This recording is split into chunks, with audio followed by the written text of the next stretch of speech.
El anhelo de Geshe-pa por el Bellul no se ha disipado a pesar de los años que han pasado desde la muerte de Tulshuglimpa. Por el contrario, se ha vuelto aún más ardiente. Para él, los eventos de los comienzos de 1960 no fueron un punto final a su misión de hallar la elusiva puerta. Hasta el día de hoy, él aún está considerando hacer el viaje. Cuando estábamos visitándolo, incluso le pidió a Kunsan y a mí que fuéramos con él e intentáramos hacer una apertura de la puerta este. Señaló una tienda y una bolsa de dormir que colgaba de un gancho de su puerta, incrustada en telas de arañas ennegrecidas, siempre lista cuando la oportunidad surgiera. Incluso aunque él tenía una condición del corazón, su doctor le dijo que su corazón se detendría si intentaba subir a altitudes muy elevadas, a él no le importaba. Incluso si muero en el camino y los osos comen mi carne, dijo con emoción, con sus ojos centelleando. Encantado se los ofrecería. Mejor morir en el camino al Bellul que encogerse en el miedo. Sus ojos, abiertos del todo, con expresión aniñada y sabia a la vez, observaron desde dentro de sus profundas arrugas aunque inocente cara y se apoyaron en Kunsan. Tú eres el hijo único de Tulshuglimpa, dijo él suavemente. Entonces, mirándome con su mirada profunda, me dijo, ahora tu vida también está ligada a la de Tulshuglimpa. Nos miró a los ojos alternadamente y con profundidad. Vayamos juntos al Bellul, dijo de pronto, con su voz vibrante de excitación. He estado haciendo los cálculos astrológicos y el próximo octubre será un mes muy auspicioso para abrir la puerta este. Esta podría ser la última oportunidad en nuestra presente encarnación. Está escrito en uno de los antiguos textos de profecías de Padmasambhava que una vez que el paso Natula se abra otra vez para comerciar con Tíbet, será imposible alcanzar el Bellul. He estado leyéndolo. Geshe-pa señaló de forma vaga a un revoltijo de escrituras tibetanas en un altar elevado sobre su cabeza, envueltas en telas que estaban tan incrustadas en telarañas y polvo que era claro que no habían sido tocadas en años. Pero tu corazón, dije yo. Tu doctor dijo que tu corazón se detendría con la altitud. Geshe-pa apartó mi preocupación. Tulshuglimpa estaba intentando abrir la puerta occidental al Bellul de Mollón, dijo él, su voz al mismo tiempo impaciente, confiada y confidente. Incluso él dijo que la puerta occidental era la más difícil de abrir. La puerta este es aquella con menos obstrucciones, es la más fácil. Algunos años atrás, 2 lamas butaneses vinieron a verme. Ellos tenían unas escrituras que nunca había visto antes acerca del Bellul de Mollón y querían discutirlas. No eran muy eruditos. Ellos estuvieron haciéndome preguntas y tomando notas. Pasaron 2 días conmigo discutiendo las diversas rutas y puertas. Temprano, al tercer día, llegaron con sus bolsos y me dijeron que iban a intentar con la puerta este. Esa fue la última vez que los vi. Fue algún tiempo después que recibí una visita de algunos otros butaneses. Eran familiares de estos 2 lamas que estaban buscando a sus parientes perdidos. Dado que yo conocía el camino por el que habían ido y no podía pedir a sus parientes que arriesgaran sus vidas, y además el camino al Bellul debe mantenerse en secreto, les dije que iría a buscarlos. Y así lo hice. Fui a Mangan, Songu y Tolung. Luego escalé en las altas montañas a través de densos bosques hasta que llegué más arriba de las copas de los árboles. Había un lago allí y era azul como el cielo. Allí conocí a un nómade. Hablé con él del Bellul y él conocía las historias. Sabía acerca de la puerta este y recordó haber hablado con los butaneses perdidos acerca de ello. Los había visto escalar un valle particular, pero nunca bajaron, lo cual fue extraño para él, dado que solo hay una manera de salir de los altos valles y es volver sobre tus pasos. Pero él era un nómade, tenía sus yaks que atender y nunca fue a investigar. El nómade y yo fuimos juntos valle arriba. Siguiendo las instrucciones de los antiguos textos, llegamos a un risco. Allí había una escalera hecha de árboles amarrados juntos, inclinado contra este. La escalera llevaba a una cueva. Subimos esa escalera y dentro de la cueva hallamos las ropas de los lamas, sus bolsos e incluso sus zapatos. Todas las cosas que no necesitas en el Beyul. Sé que tenían las escrituras con ellos, pero ellos no estaban.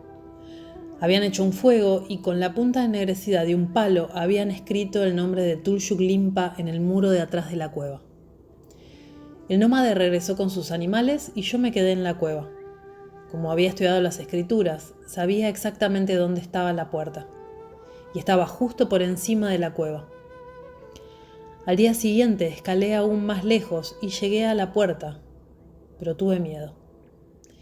Es fácil no tener dudas cuando estás tranquilo aquí abajo, pero cuando estás ahí arriba en la nieve, no es tan fácil. No estaba preparado. Había querido ir al Beyul toda mi vida. Es mi última oportunidad en esta vida. Y como soy viejo no puedo hacerlo solo. Pero si vienes, dijo él mirando a Kunzan, puedes extraer una terma. Volviéndose hacia mí dijo, si no tienes ninguna duda, tú también puedes venir. Yo soy el hijo de Tulshuk Limpa, no Tulshuk Limpa, protestó Kunzan. No puedo sacar una terma. Pero tu padre te enseñó, dijo Geshipa. Juntos conocemos todas las pullas. Las deidades que custodian el camino se enfadan fácilmente.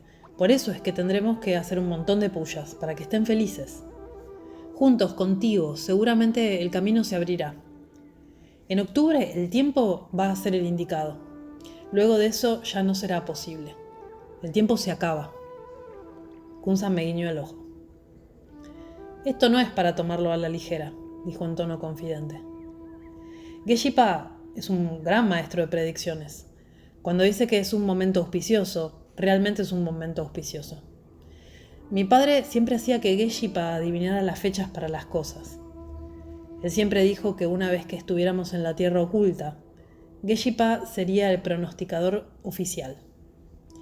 Pero aún así, dijo por lo bajo, no lo creo, muy difícil. Él está cerca de los 90 años, con un corazón que su doctor dijo que se detendría en altitud, y parece bastante loco. Parecería ser una forma de suicidio increíble, una que no surge de la desesperación, sino de la esperanza. Kunzan se volvió hacia Geshipa. En octubre es el momento indicado. Ve. Y estalló en risas. Geshipa se dio cuenta de que no nos uniríamos a él. Soy demasiado viejo para ir por mi cuenta, dijo Geshipa resuelto. Tengo 2 cajas de escrituras que debo llevar al Beyul. Señaló 2 cajones de madera que usaba como una mesa baja. Dado que no soy un tartón, los necesitaré en el Beyul. Tengo que tener a alguien que me ayude. He estado pensando acerca de ello. Podría ser capaz de encontrar a alguien con suficiente fe aquí en la aldea, pero en cuanto nos acerquemos a la puerta y la puerta se ponga áspera, la fe de la mayoría de la gente se va a ver sacudida. Apenas comienzas a acercarte a la frontera del Beyul, tienes la chance de morir. Pero si no les digo, si no saben a dónde estábamos yendo, entonces no habrá obstáculos. De todas las personas que conocí que estuvieron con Tulshuk Limpa allá arriba en Seram, Yeye fue la que dejó la mayor impresión sobre mí. Fue Yeye quien pagó el precio más alto. La apertura que ella poseía a la edad de 19 años, que le permitía ver en el espejo, ese profundo sentido intuitivo por el cual ella podía distinguir imágenes en el metal pulido, había sido templado por el tiempo y se había convertido en una profunda y abierta tristeza. Su amor por el hombre que había abierto el camino al Beyul había obviamente tenido éxito al abrir su corazón. Conocí a Yeye en su diminuta casa en Coxar, su aldea natal en La Jaul, valle abajo desde Simolín. La suya era la última casa de la aldea de estilo antiguo. Consistía de 2 habitaciones con muros de barro y piedra de más de 3 pies de grosor. Todos sus vecinos estaban derribando las casas y construyendo grandes casas de concreto de 2 pisos, un signo de la modernidad, prosperidad y estatus, ninguno de los cuales ella poseía. Estaba vestida con un vestido lajauli tradicional, de un color borgoña profundo con un lazo rojo y aros redondos grandes. Su sonrisa cálida y cautivadora me hicieron sentir en casa apenas me senté sobre un almohadón en el suelo y la vi calentar el agua para el té en una estufa a leña. A sus 62 años, aún había algo de la joven mujer en su rostro. Una belleza que brilló a través de una cualidad inocente, templada por el sufrimiento. Su anciana madre yacía envuelta en mantas junto a la estufa para calentarla, y durmió la mayor parte del tiempo que estuve allí durante mis muchas visitas. Le pregunté a Yeye qué había sucedido allí arriba en Seram, y acerca de la muerte de Tuljuklimpa también. La noche antes de la avalancha, me dijo ella con su suave voz, yo estaba sola con Tuljuklimpa, y él me dijo algo que no le había dicho a nadie más. Esto fue luego de que Namdrol confundiera su ruta, después de que Tuljuklimpa y Wangyal casi murieran por el glaciar, y yo había mirado en el espejo y había visto las flautas blancas saliendo del cielo. Esto fue después de que las palomas hicieron círculos sobre nosotros y que las nubes multicolores hubieran descendido. Los otros le habían preguntado a él qué significaban todos estos signos, pero él había permanecido en silencio. Ahora, cuando estuvimos solos, me dijo que estos signos eran todos signos de que iba a morir. Tú pensarías que me sentiría molesta luego de oír esto, pero él estaba tan en calma, como si se mirara a sí mismo desde una distancia tremenda. Y entonces también me sentí en calma, incluso sabiendo que él iba a morir. Renaceré, me dijo él. Pero será al final de esta época, cuando todos estén muriendo en batallas y la destrucción esté sobre la tierra.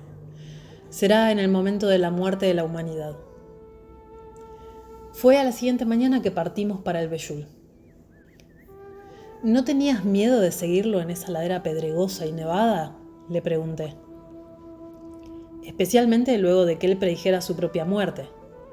No fue difícil adivinar cómo sería su muerte, especialmente luego de que Namdrol señalara los peligros de la ruta. Nunca pensé siquiera en eso, respondió ella. No tenía miedo. Él dijo, vamos, y nosotros fuimos. Y ella rellenó la taza de té. Luego se sentó silenciosamente mirando en la taza. Se notaba que era doloroso para ella recordar lo que sucedió a continuación. No recuerdo la avalancha, dijo ella con voz suave. Recuerdo subir por la ladera hacia el paso. Recuerdo la nube descendiendo sobre nosotros. Y recuerdo ponerse todo blanco. Cuando todo se puso negro, me desvanecí y perdí la conciencia. Lo que sucedió después de eso solo lo sé por lo que los otros me han dicho. Ahora sé que hubo una avalancha y que estuve enterrada. Cuando el Lachun Lama me desenterró, había perdido tanta sangre del corte en mi cabeza que toda la nieve a mi alrededor estaba teñida de rojo. Parecía que habían matado a un animal. Así es como él lo describió. Aunque comencé a respirar apenas él destapó mi cara de la nieve. Él pensó que moriría en cualquier momento. El corte de mi cabeza fue directo a mi cráneo. La cicatriz todavía me causa dolor hasta el día de hoy. Se inclinó y separó su cabello para mostrarme la cicatriz que iba desde arriba de su sien derecha hasta la coronilla de su cabeza. Era gruesa y deforme porque no había sido cosido apropiadamente. Luego de que el Lama Lachung me desenterrara y Lama Tashi hallara el cuerpo de Tuljuklimpa, fue en busca de ayuda. Cuando regresó, me dijeron que iba a la deriva adentro y fuera de la conciencia, aunque yo no recuerdo nada de esto. Ellos me envolvieron en la manta de piel de oveja de Tuljuklimpa. Dado que él estaba muerto, no le haría ningún bien. Luego ellos se quitaron sus propios abrigos y nos envolvieron tanto al Lama Tashi como a mí tan bien como pudieron. Dado que ambos estábamos tan lastimados, no nos pudieron mover hasta el día siguiente. Ellos no esperaban encontrarme con vida cuando regresaron, pero lo estaba. Desafortunadamente no cubrieron lo suficientemente bien mis pies y todos mis dedos se congelaron. Se turnaron para cargarnos al Lama Tashi, a mí y al cuerpo de Tuljuklimpa montaña abajo. y nos tomó 2 días llegar a Seram. Fue mientras estaba siendo cargada en la espalda de alguien que miré hacia atrás y vi a un lama cargando a Tulshuk Limpa en su espalda. Vi sus ojos vidriosos y me di cuenta lo que había sucedido y que Tulshuk Limpa estaba muerto. Todo mi mundo se hizo añicos y comencé a llorar. Eso es lo primero que recuerdo. Comencé a llorar y creo que no paré por 6 meses. Me llevaron a Seram, las lágrimas fluyendo de mis ojos. Me quedé allí durante la cremación. Luego ellos me llevaron en sus espaldas de regreso por el paso a Sikkim y a Yoksum. Y allí los demás simplemente se fueron. Me dejaron con mi madre y esposo. Y tan solo nos dejaron solos. Mis dedos estaban negros para entonces y la carne había comenzado a pudrirse. Así que me llevaron al hospital de Gesing, pero el doctor dijo que era un caso demasiado serio para ellos como para encargarse. Así que tuvimos que ir a Darjeeling. Pasé 6 meses allí en el hospital y ellos me amputaron todos los dedos. Había perdido tanta sangre que me tomó todo ese tiempo recuperarme. Lloré durante los 6 meses que estuve en el hospital. Estaba tan enferma y solo recordaba cómo me habían llevado montaña abajo. El doctor fue muy amable y solía enjuagarme las lágrimas. Lentamente aprendí cómo caminar de nuevo. Y ella abrió la estufa para arrojar otro pedazo de madera y yo tuve la oportunidad de echar un vistazo a sus pies. Ella usaba unas diminutas zapatillas para niños. Mi esposo regresó a la Haul antes de que yo lo hiciera, continuó ella. Cuando llegué allí y él se dio cuenta de que yo ya no podía trabajar más en el campo, se divorció de mí. Solo mi madre estaba allí para ayudarme. Tuvimos que vender todo lo que teníamos. Teníamos un poco de joyería de oro y vendimos eso. No teníamos ningún otro dinero. ¿Y las personas en la aldea no te ayudaron?, pregunté yo. No realmente. Solo 2 familias de Coxar fueron a Sikkim. Cuando nosotros nos fuimos, nos escabullimos de la aldea. Nos fuimos pasada la medianoche y caminamos sobre el paso Rohtang. Los demás en nuestra aldea no creían en Tulshuk Limpa. Cuando regresamos, nadie dijo cosas feas acerca de nuestra partida. Al menos no frente a nosotros. Solo a nuestras espaldas. Tú eras la Cándalo de Tulshuk Limpa, ¿no es así? Sí. ¿El monasterio no te ayudó? No. Luego de un tiempo me casé otra vez con otro discípulo de Tulshuk Limpa, pero largo tiempo después él murió. Desde entonces he estado sola. Ahora solo somos mi madre y yo. Ella permaneció en silencio durante un tiempo, mirando fijamente en su taza de té. Algunos dicen que Tulshuk Limpa estaba loco, dijo ella levantando la vista de su taza y mirándome profunda y conmovedoramente. Pero es que él solamente no seguía las reglas. Él no creía que un hombre fuera importante y otro no. Él hablaba con cualquiera, rico o pobre. Para él todos eran iguales y él los ayudaba a todos. Él estaba lleno de compasión. Podía sentirlo. Chatral Rinpoche pensó que Tulshuk Limpa era el único hombre que podía abrir el Beyul. El Dalai Lama no podía hacerlo porque él es la cabeza, es como un rey. Dushan Rinpoche no podía hacerlo porque él es la cabeza de la gente rica. Dado que él era una persona rica al mismo tiempo, él no podía ir. Chatral Rinpoche dijo que Tulshuk Limpa era el indicado. Al final no pudimos ir al Beyul. Todos tienen su propio karma. Si tienes el karma, puedes ir al Beyul, definitivamente. No pudimos ir porque había demasiadas personas y no todos creían plenamente. Si todos hubieran tenido fe, definitivamente lo habríamos logrado. Pero como algunos tenían dudas, otros comenzaron a dudar. No teníamos el karma, así que no pudimos ir. Algunas veces pienso acerca de ello. Sueño con él a menudo, que está haciendo rituales y bendiciéndome. En la voz de Yeye había tanto tristeza, como ese inequívoco tono de una mujer que ha mantenido viva en la cueva secreta de su corazón un amor que desafía tanto el tiempo como la muerte. ¿Piensas a menudo acerca de esta época?, pregunté.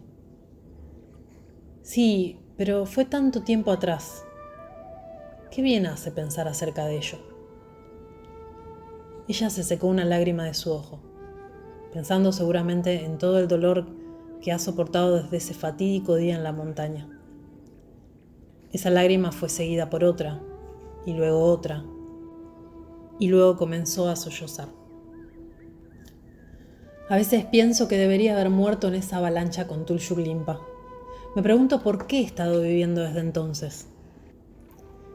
Lamento que mi visita aquí y mis preguntas te hayan traído tanto dolor, dije yo. Y ella se puso en pie. Ella quería prepararnos más té. No tenía una vaca, pero su vecino sí. Así que levantó una esquina de la alfombra en la que estaba sentada y tomó unas pocas monedas. Iré a conseguir leche, dijo. Cuando fui a Simolín a investigar esta historia, fui recibido e informado por la Matashi. Él era un hombre corpulento, alto y poderoso, quien a la edad de 81 años exudaba autoridad en todo lo que decía y tenía una fortaleza mental que encajaba con su tamaño casi suprahumano. Discípulo cercano de Tuljuglimpa y lama erudito por derecho propio, Lama Tashi era el umse o cabeza de rituales en el monasterio de Simolín durante la época de Tuljuglimpa. Él mantiene esta posición hasta el día de hoy.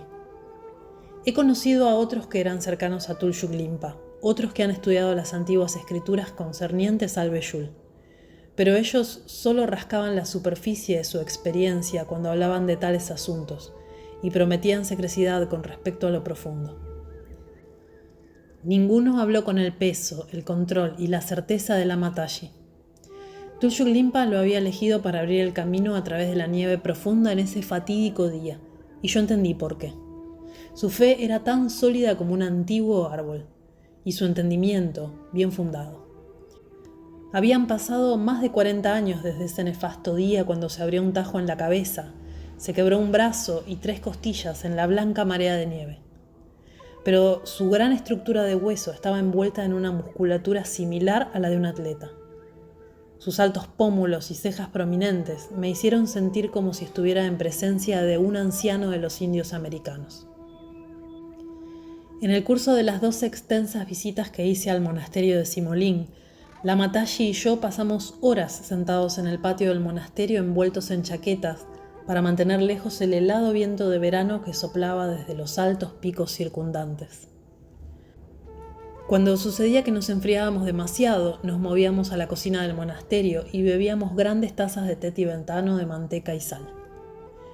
Él no solo respondía a mis preguntas cuidadosamente, sino que pensaba profundamente acerca de nuestras conversaciones y traía a colación asuntos y tópicos que él pensaba que serían importantes para mi investigación. Él hablaba con la congruente autoridad de un profesor entendido, uno para la cual la realidad del Beyul era una verdad inamovible. Escribir este libro me puso en presencia de muchos que habían abandonado todo para ir al Beyul. Aquellos para los cuales el trágico final de la expedición no produjo ni la más mínima disminución de su fe, para los cuales el Beyul permanece como una realidad más grande que el mundo en el que habitamos. Fue por estar en su presencia, más que por algún tipo de lectura que hiciera sobre la materia, o charlas que tuviera con personas cuyo conocimiento venía de los libros, que llegué a entender lo que significaba estar en una misión al Beyul. De entre todos aquellos que vi, tanto en los Himalayas orientales como occidentales, fue en la presencia de Lama Tashi que el Beyul era una realidad más palpable, inamovible e inconfundible. Nunca me sentí más cercano a esa grieta que en su presencia. En ese último día en la montaña, me dijo él, ninguno de nosotros 4 tenía duda alguna de que lo lograríamos. Pienso que por eso es que Tuljuglimpa nos eligió especialmente para ir con él. No todos tenían esa convicción, y eso hizo las circunstancias difíciles. Durante 20 días estuvimos prácticamente en la entrada, dentro de la vista del paso al Bellul. Cada día estaba soleado hacia el paso cuando dejábamos la cueva, pero cada día los obstáculos volvían a surgir, tormentas de nubes, nieve, viento. Había algo que no estaba bien. Si teníamos que hacerlo, comencé a pensar, ¿por qué tantos obstáculos? Aunque no hablaba de esto, puedo decirte que para el 16º día tenía un tremendo conflicto que crecía dentro de mí. Nadie entendía mejor que yo que la propia fe en el propio Maestro debe ser total y que éste no debe ser contradecido, especialmente cuando se está preparando para abrir el camino. Mi fe, tanto en él como en la realidad del Bellul, era y es inamovible. He estado con Tulshuk Limpa desde que él llegara a Simolín y liberara a nuestra aldea de la lepra. Esto fue mucho tiempo antes de que le hablara del Bellul. Él me hizo el unce y me dejó a cargo de su monasterio cuando partió para Sikkim, un puesto que mantengo hasta el día de hoy dado que él nunca regresó. Él me llamó a Sikkim solo cuando sintió que el tiempo para la apertura había madurado. Aún luego de tantos intentos y luego de que cada intento fallara cuando el clima se ponía feo y nos golpeaba para que retrocediéramos a la montaña de regreso a la cueva, la convicción comenzó a crecer en mí de que debíamos volver de regreso, de que debíamos regresar a Seram o la calamidad nos golpearía. Las raciones de comida se agotaban. No todos tenían la fe que yo tenía. Lo que yo sabía estaba causando la aversión de los espíritus guardianes y causando que surgieran más obstáculos. Si uno realmente creía en la realidad del Bellul, si uno creía en que Tulshuk Limpa era el elegido por Padmasambhava, si uno sabía que él tenía la llave, entonces uno no tendría problema de regresar para esperar el momento y las condiciones apropiadas. Avanzar me parecía que no era un signo de fe, sino de duda. Dado que era esta misma falta de fe la que estaba causando las obstrucciones, sentí que tenía que decirle a Tulshuk Limpa que teníamos que regresar. Pero no tuve el coraje, aunque temí e incluso divisé el desastre. ¿Cómo podría contradecirlo a él? ¿No sería esto en sí mismo un signo de la falta de convicción? ¿No es acaso la última prueba seguir al gurú sin importar qué, incluso cuando las condiciones giran fuera de control? Sentía que estaba roto por dentro, inseguro acerca de si me faltaba el coraje para decirle mi convicción o si era fe lo que me faltaba. Mientras estaba así de roto, los demás estaban presionando a Tulshuk Limpa para avanzar, incluso más que antes. Especialmente luego de que Wangyal regresara de su excursión con Tulshuk Limpa, habiendo visto cómo la nieve daba lugar a una vegetación perfumada. ¿Era correcto lo que yo sentía de que Tulshuk Limpa mismo quería darse la vuelta, pero estaba siendo persuadido por sus discípulos? Como yo no podía armarme de valor para hablar con él, traté de convencer a otros de que debíamos volvernos. Wangyal lo ha visto, les dije. Ya no necesitamos dudar de su existencia. Dado que Tulshuk Limpa es aquel destinado a abrir el Bellul, en tanto que él esté con nosotros, siempre podremos ir. Los obstáculos nos dicen que este no es el momento. Por lo tanto, no deberíamos presionar a Tulshuk Limpa y deberíamos regresarnos. Pero los otros pensaban de manera diferente. Decían, dado que hemos llegado tan lejos y hemos dejado nuestras casas y estuvimos dispuestos a dejar nuestras vidas, pensamos que deberíamos ir al menos para tener un atisbo como el que ha tenido Wangyal. La necesidad de verlo solo viene de la duda, le supliqué. Dado que Tulshuk Limpa está con nosotros y él es definitivamente el destinado a abrir el Bellul de Mollón, podemos ir allí en cualquier momento. En cualquier momento será accesible a nosotros. Así que olvídenlo, no tengan esta duda de ¿está allí o no está allí? O quiero averiguarlo. Olvídenlo. Nuestros suministros se están acabando. Todos conocemos los peligros de la nieve que se derrite durante la época de primavera. Si el momento no es el indicado ahora, el momento seguramente vendrá más adelante. La llave está en las manos de Tulshuk Limpa. No duden de eso ni por un segundo. Cuando el tiempo sea el indicado, no habrá obstáculos. Pero nadie escuchaba. Ellos solo repetían: incluso aunque no entremos en el Bejul, decían, al menos queremos verlo desde una distancia, como hizo Wangyal. Era como una rueda. Una vez puesta en movimiento, era demasiado difícil pararla. Tulshuk Limpa nos escuchó discutiendo esa tarde cuando regresó con Wangyal, y fue como si una nube descendiera, no solo sobre la montaña. La cara de Tulshuk Limpa también se ensombreció. Al día siguiente intentamos nuevamente. Ese fue el último día, el día que Tulshuk Limpa murió. Si hubiera tenido el suficiente coraje de decirle a Tulshuk Limpa, probablemente no habría muerto. Tal vez hubiéramos intentado más tarde, secretamente, con menos personas cuya fe fuera lo suficientemente grande. Entonces podríamos haber tenido éxito. La Mataji apartó la mirada. Su mirada se posó sobre las montañas cubiertas de nieve, al otro lado del valle que se veía desde el patio donde estábamos sentados, con nuestros chales ondeando en el viento frío. Estuvo silencioso durante un largo rato. Luego se volvió hacia mí y habló. En realidad el Bejul era un secreto. Nadie debería haber sabido. Solo aquellos que estaban preparados por su propio trabajo interno y por las enseñanzas de Tulshuk Limpa. La fe en el Bejul no es suficiente. Además, depende de tu motivación para ir allí. El hecho de que el Bejul es un lugar de riqueza inimaginable donde todo es provisto puede en sí mismo causar impurezas. Incluso los más puros de corazón pueden ser corrompidos por la riqueza. Aquellos que no están preparados pueden fácilmente hallarse yendo allí por razones materiales y no por el Dharma. Dicen que las 3/4 partes de la riqueza del mundo se encuentran en el Bejul. Así que lo que vemos aquí en este mundo es solamente 1/4. Había escuchado esto antes. Geshe-pa me había dicho que el Bejul de Mollón es tan grande que definitivamente necesitarías un carro para darme una vuelta. Dorje Wanmo me había dicho que Padmasambhava había dicho que la mitad de la riqueza de este mundo estaba oculta bajo el Kanchenjunga.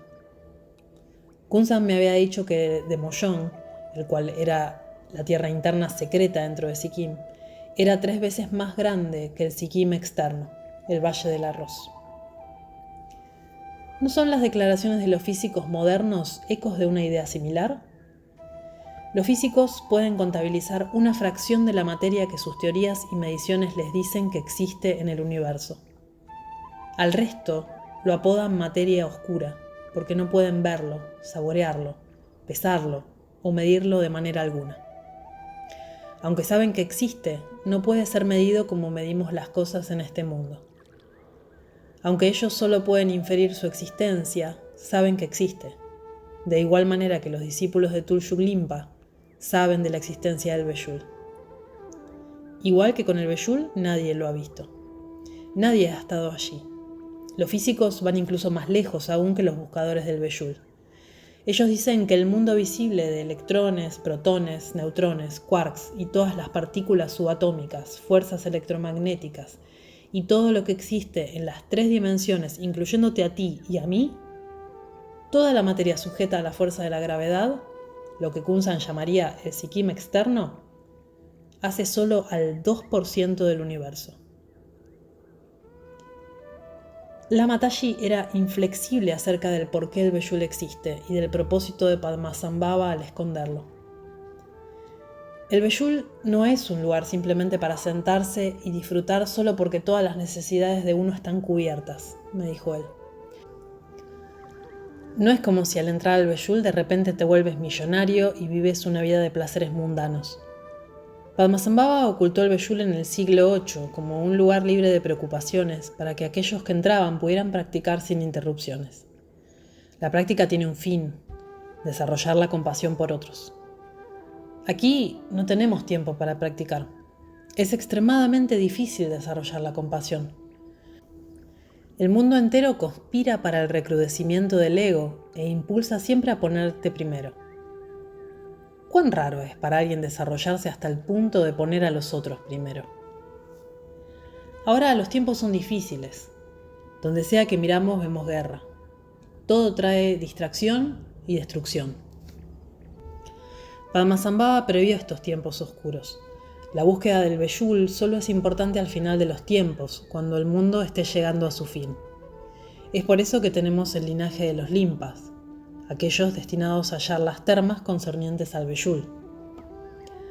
Ahora es difícil incluso para aquellos con un corazón puro ayudar a otros. Estamos conquistando el mundo material, pero lo estamos destruyendo también. Pronto no tendremos ningún lugar a donde ir.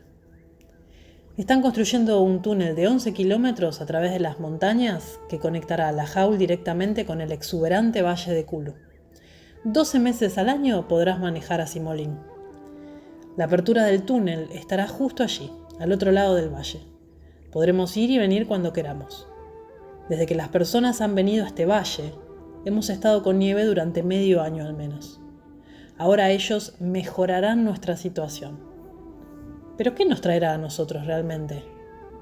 Tal vez un montón de turistas. No puedes hacer este mundo un Shangri-La. Ninguna mejora te llevará allí.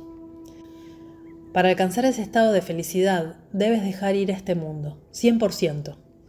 Tal vez sea pronto el tiempo de intentar otra vez una apertura.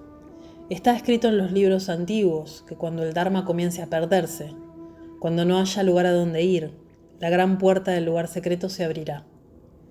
Los tiempos se están poniendo ásperos. Pero la verdad es que no se puede simplemente ir allí. Yo conozco el camino.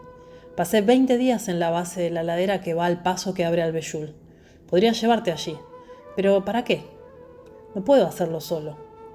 Tenemos que esperar a que venga el lama indicado. Tienes que confiar en Padmasambhava. El Beyul realmente existe. Mirando en los calmos y ancianos ojos de Lama Tashi, tuve el deseo de ver lo que él había visto. Una vez que tuve la oportunidad, continuó él, abrí el sendero a través de la nieve profunda para mi lama. Estábamos aproximándonos a la cima del paso cuando la nube descendió y todo se tornó blanco y luego oscuro. Conseguí este corte sobre mi ojo y perdí litros de sangre. Aún se puede ver la cicatriz. Me rompí el brazo, me rompí 3 costillas. Recuerdo vagamente al Lachun Lama envolviendo la manga de su remera alrededor de mi cabeza para contener el sangrado. Permanecí durante una noche en esa montaña envuelto en las camperas y bufandas de otros.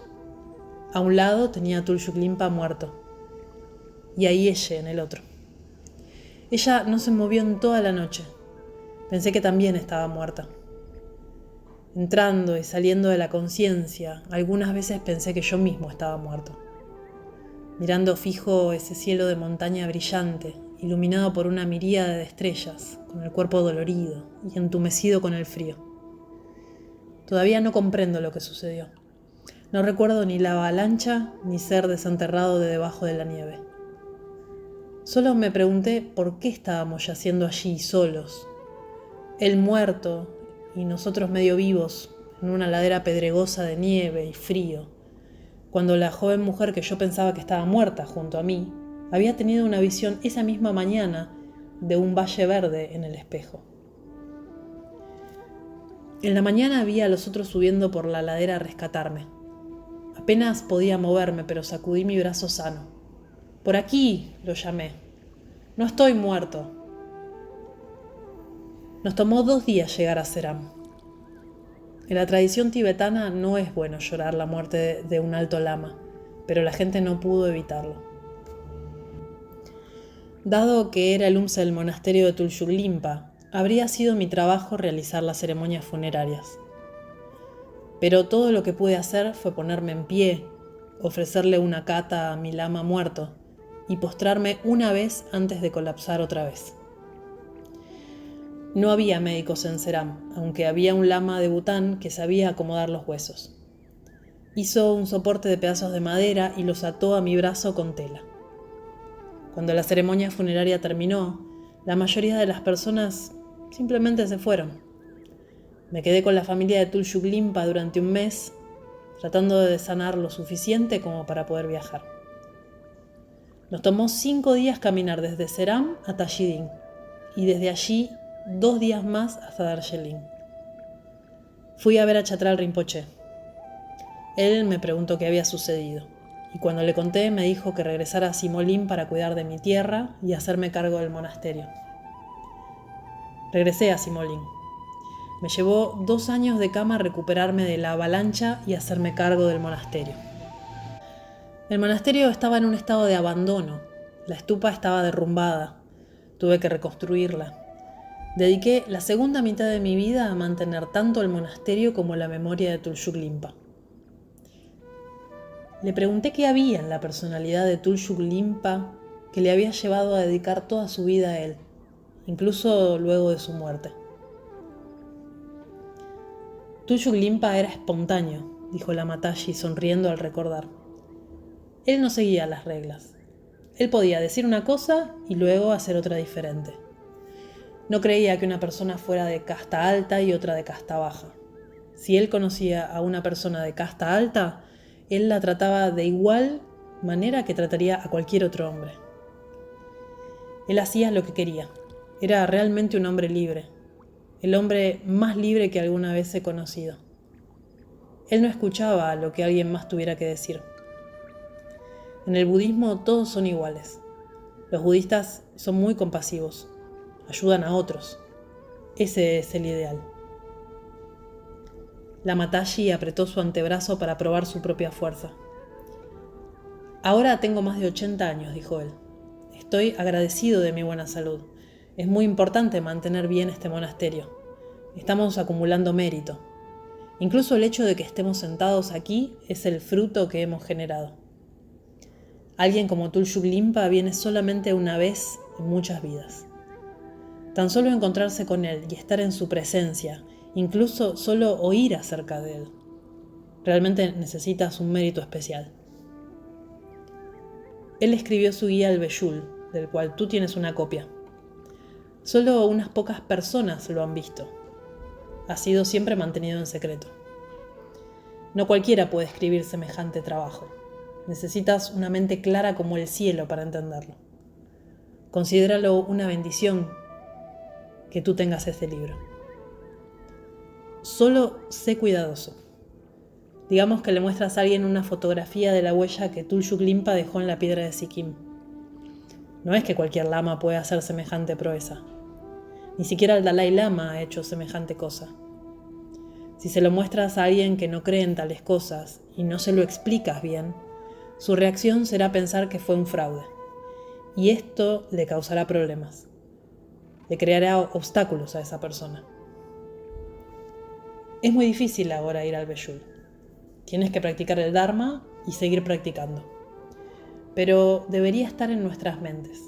Debemos rezar para poder ir. Si rezamos por esto ahora, incluso luego de morir, cuando regresemos las condiciones estarán dadas. Conoceremos al Lama correcto en el momento correcto. Tenemos que generar un gran amor y compasión por los seres humanos, y entonces el fruto vendrá. ¿Piensas a menudo acerca del Beyul?, le pregunté. Pensaré acerca de ello hasta el día en que me muera, fue su simple respuesta. El solo hecho de que tú estés escribiendo este libro, continuó él, y hayas venido hasta aquí en este momento particular, significa que tenemos un karma juntos de vidas pasadas. Hay muchas personas estos días que no tienen una motivación pura. Es mejor no hablar de esto con ellos. Somos como una única familia aquellos que creemos en Tulshuk Limpa. Ahora no tenemos la oportunidad de ir al Beyul, pero sí tenemos la convicción. No importa cuántos años pueda tomar, tenemos que mantener viva la convicción y mantenerla en secreto. Si la mantenemos realmente bien en la cueva de nuestros corazones y mantenemos nuestra convicción pura, entonces en nuestras próximas vidas nos encontraremos otra vez y podremos ir al Beyul. Estoy muy feliz de que hayas venido, dijo él. Ojalá podamos encontrarnos otra vez.